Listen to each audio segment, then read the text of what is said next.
The S&Ps broke above 6,400. So now what? Today is July 29th. Markets closed.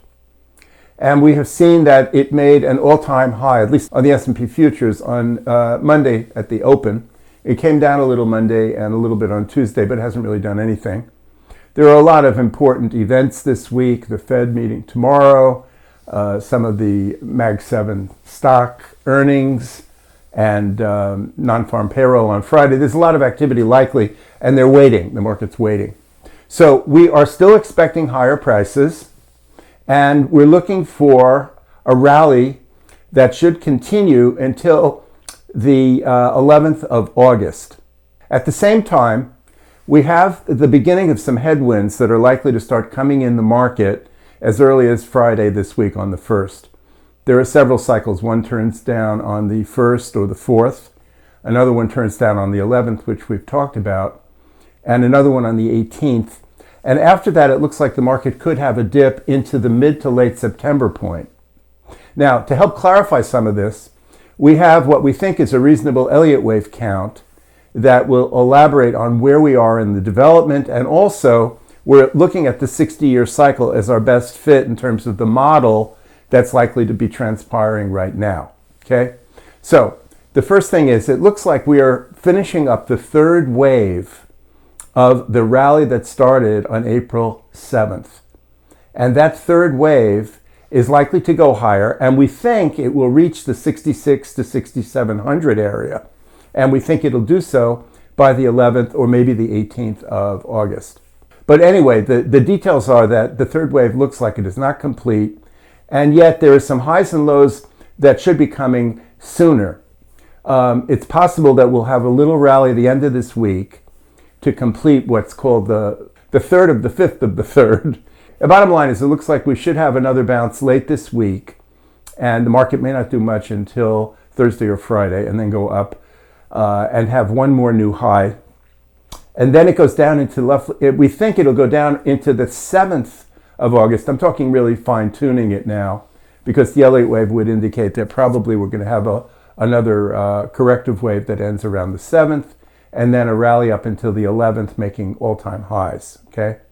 Now, what's important is, if the third wave that started in April is ending on August 11th, or thereto, or maybe possibly a little bit later on the 18th, that means that the next decline phase will take some time, because the third wave took 4 months. So the fourth wave of this sequence will probably go on for about a month into the mid to late part of September, and it'll probably be a reasonably sizable correction in the 5 to 7% area. However, it's not stopping the trend. If this is true, and if the 60-year cycle pattern is correct, starting in September, middle to late September, the fifth wave will first begin. And that is where we're expecting an astronomically large rise is possible. And it may start around the 62, 6,300 area again, even though we've gone up further, okay?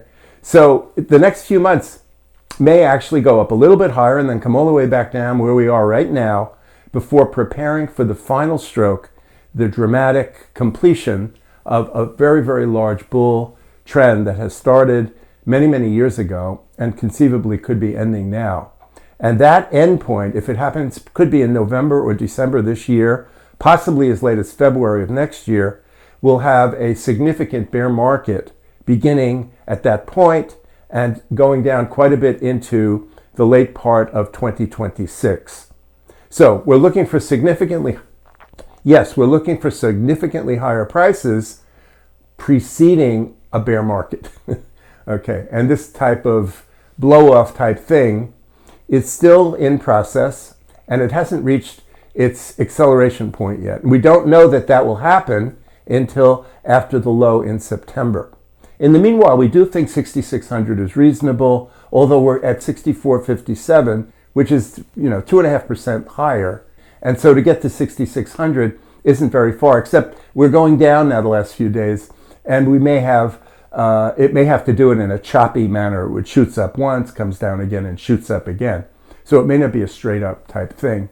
And that seems to be the more favorable, more likely path, is higher prices, yes, not dramatic, but working its way higher into the into the middle of August. Now, the individual cycles that we're talking about, one of them is very, very interesting, and this is an astrological thing. I haven't mentioned much about astrology lately, but Mercury is retrograde and it runs into the Sun. It's conjunct with the Sun on the 1st of August. And just empirically, if you look what has happened in the past when that event took place, the last 6 times in a row, the market went down. It didn't go down immediately. Sometimes it takes almost 2 weeks before the decline begins. But if you look closely, each of those times when it was retrograde Mercury running into the Sun, it's called the combust retrograde Mercury, the market fell. And so in the next few weeks, we're expecting a high, then the market should come down.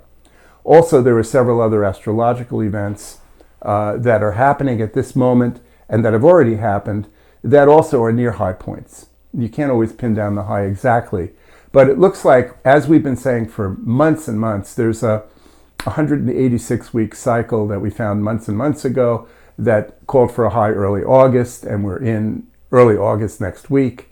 So we're near some sort of an intermediate term resistance topping area, but it doesn't necessarily mean the market's going to collapse or that the beginning of the bear market or that the beginning of a huge decline is starting. It does mean that we could come down for at least a month, and then after that, we're assuming other cycles will lift this thing up higher, and the 60-year cycle has been repeating very, very well. That's our candidate. All right.